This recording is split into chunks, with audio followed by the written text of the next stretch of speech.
بسم اللہ الرحمن الرحیم۔ ہونا اس وقت میں رات میں تقریباً 10:30 بجے آپ کی خدمت میں حاضر ہوا ہوں۔ جو بات یہاں مجھے لے کر آئی ہے وہ بہت سی تشویشناک ہے کہ بعض لوگوں نے مجھے فون بھی کیا اور بعض لوگوں نے براہ راست آ کر ملاقات بھی کی۔ انہوں نے جو بات مجھ سے کہی ہے وہ بات ہم براہ راست آپ کی زبان سے سننا چاہتے ہیں۔ انہوں نے ہم سے یہ کہا ہے کہ مولانا سلمان صاحب نے حضرت مولانا رابع صاحب کو جا کر دھمکی دی ہے اور اس انداز میں بات کہی ہے کہ جس سے مولانا پر بہت اثر ہے۔ اور میں نے ہمیشہ آپ کو دیکھا ہے کہ آپ حضرت مولانا رابع صاحب کو ہمیشہ بڑی عظمت کے ساتھ ان کا ذکر کرتے ہیں، ہمیشہ آپ نے ان کو اپنا سرپرست سمجھا ہے۔ مجھے یہ بات سمجھ میں نہیں آ رہی کہ آپ نے کوئی اس طرح بات کی ہوگی جو ان کے شان کے خلاف ہو۔ آپ براہ راست اپنی زبان سے ارشاد فرمائیں تاکہ جو جھوٹ چلایا جا رہا ہے وہ اس کا پردہ فاش ہو جائے، جو حقیقت ہے وہ سامنے آ جائے۔ بسم اللہ والصلاۃ والسلام علی رسول اللہ۔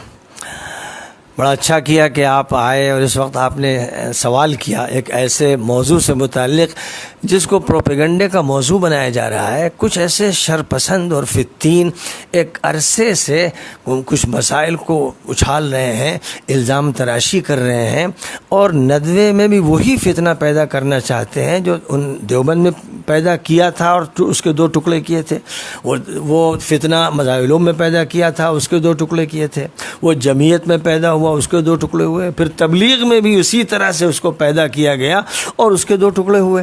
یہ ایک گروپ ہے جو کبھی فتوے کا سہارا لیتا ہے، کبھی الزام لگاتا ہے، کبھی جھوٹا پروپیگنڈا کرتا ہے۔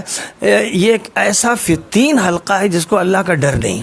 یہ ایسے لوگ ہیں جن کو نبی سے کوئی شرم نہیں رہ گئی۔ یہ اللہ میاں کے جو نظام، اللہ کا جو نظام ہے جزا و سزا کا، ایسا لگتا ہے جیسے اس پر ایمان نہیں رہ گیا ان کا۔ یہ دھڑلے سے جھوٹ بولتے ہیں، الزام لگاتے ہیں۔ حضرت مولانا سید محمد رابع حسنی دامت برکاتہم پہلے تو میرے ماموں ہیں اور بڑے محترم ماموں اور میرے استاد رہے ہیں۔ میں نے ان سے عربی زبان سیکھی ہے، عربی زبان کے نکتے سیکھے ہیں، بڑی محبت سے انہوں نے پڑھایا اور میں ان کے پاس گھنٹوں حاضر ہوتا رہا۔ پھر وہ میرے شیخ کے درجے میں ہے، والد کے بعد وہ میرے باپ کے درجے میں ہے۔ اور باپ سے بھی آدمی بات کھل کے کرتا ہے، چچا سے کرتا ہے، ماموں سے کرتا ہے۔ کھل کر بات کرنے کو کوئی بے ادبی کہے تو وہ جاہل ہے اور اس کا مطلب اس کی نیت خراب ہے۔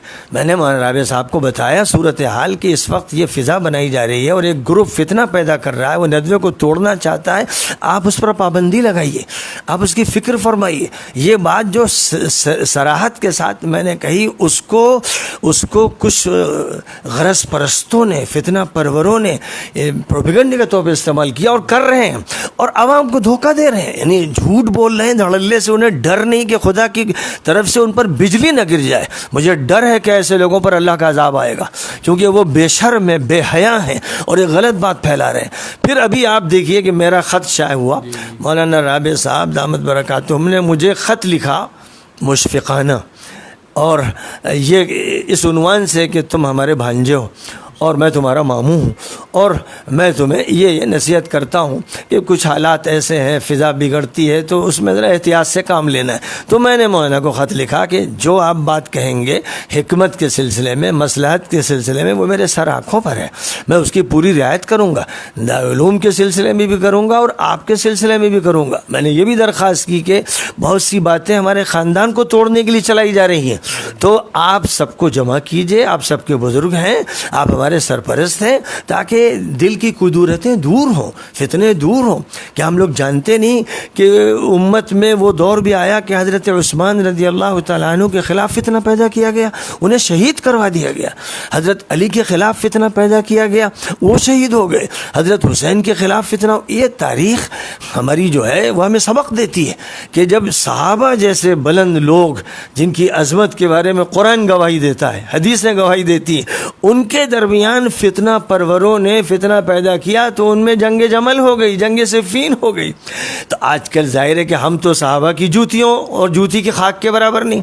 اب اگر وہ آج یہ فتنہ چلا رہے ہیں تو اس کا مطلب وہ یہ چاہتے ہیں کہ ندوہ ٹوٹے، خاندان ٹوٹے، ماموں بھانجے میں دوری ہو۔ اگر کہیں چچا بھتیجے میں دوری ہوئی، 2 پارٹیاں بن گئی، تو وہ چاہتے ہیں یہاں بھی ماموں بھانجے میں دوری ہو جائے۔ لیکن میں یہ صاف کر دینا چاہتا ہوں کہ ہر حالت میں مرتے دم تک میں مولانا رابع صاحب کا احترام رکھوں گا۔ میں ان کی عزت اور عظمت کو مانتا ہوں، وہ اللہ کے ولی ہیں، وہ ایک نیک انسان ہے، اور وہ حضرت مولانا علی میاں صاحب کے وہ خلیفہ ہیں۔ مولانا علی میاں میرے نانا ہیں، ڈاکٹر عبدالعلی میرے نانا ہیں، یہ سب میرے محبوب رشتہ دار ہیں، اور ان سے میں کھل کے بات کرتا ہوں۔ اس صریح بات کو کوئی بے ادبی کہہ دے، کوئی گستاخی کہہ دے، کوئی ذاتی کہہ دے، تو یہ اس کا یہ جرم ہے، اس کا یہ جھوٹ ہے، افتراء پردازی ہے۔ خدا کی پکڑ سے اسے ڈرنا چاہیے، اور میں اللہ سے دعا مانگتا ہوں کہ اللہ جو میرے بارے میں جھوٹ بول رہا ہے اور جو مولانا رابع صاحب کے بارے میں جھوٹ بول رہا ہے، اے اللہ اس کی ایسی پکڑ فرما، ایسی عبرتناک سزا دے کہ بس اس کی نسلیں یاد رکھیں۔ یہ میں آپ سے کہہ رہا ہوں، اپنے جذبات کا اظہار کر رہا ہوں، اور میرے خلاف کچھ لوگ کارروائی پر ابھار رہے ہیں، آپ کے خلاف بھی، کیونکہ آپ میرے ساتھ رہتے ہیں، آپ نے کپور تھلا میں جلسہ کرایا، آپ کے خلاف بھی کچھ لوگ پروپیگنڈا کر رہے ہیں۔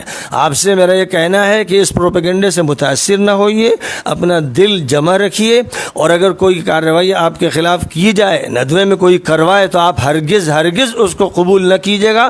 آپ طلبہ سے بھی اپیل کیجیے، ناظم صاحب سے ملیے، محتم صاحب سے ملیے، اور میں پوری قوت کے ساتھ آپ کے ساتھ اپنا وزن رکھوں گا، میں ظلم نہیں ہونے دوں گا۔ میرا یہی مشن ہے، میں ظالم کا ہاتھ پکڑنے کا کام کرتا ہوں، وہ سعودیہ کا حاکم ہو یا امارات کا حاکم ہو یا مصر کا حاکم ہو، میں ان سے لڑا ہوں، میں نے اپنے سارے مفادات کھو دیے، میں نے اپنی کشتیاں جلا دی ظلم کے خلاف آواز اٹھانے میں۔ آج اگر ندوے میں بھی ظلم ہوگا تو میں اسے چلنے نہیں دوں گا انشاءاللہ، جب تک میری جان میں جان ہے۔ جزاک اللہ، بہت بہت شکریہ مولانا، آپ نے وضاحت کر دی، کیونکہ بہت زیادہ تشویش تھی، اور خاص کر لکھنؤ شہر کے لوگوں میں بڑی بے چینی تھی۔ اللہ تعالیٰ آپ کو جزائے خیر دے، ہمیں بھی یہی یقین تھا، لیکن کچھ لوگوں نے اس بات کو چلایا، اس وجہ سے آپ سے وضاحت لینا پڑی۔ اللہ تعالیٰ آپ کو جزائے خیر دے، بہت بہت شکریہ۔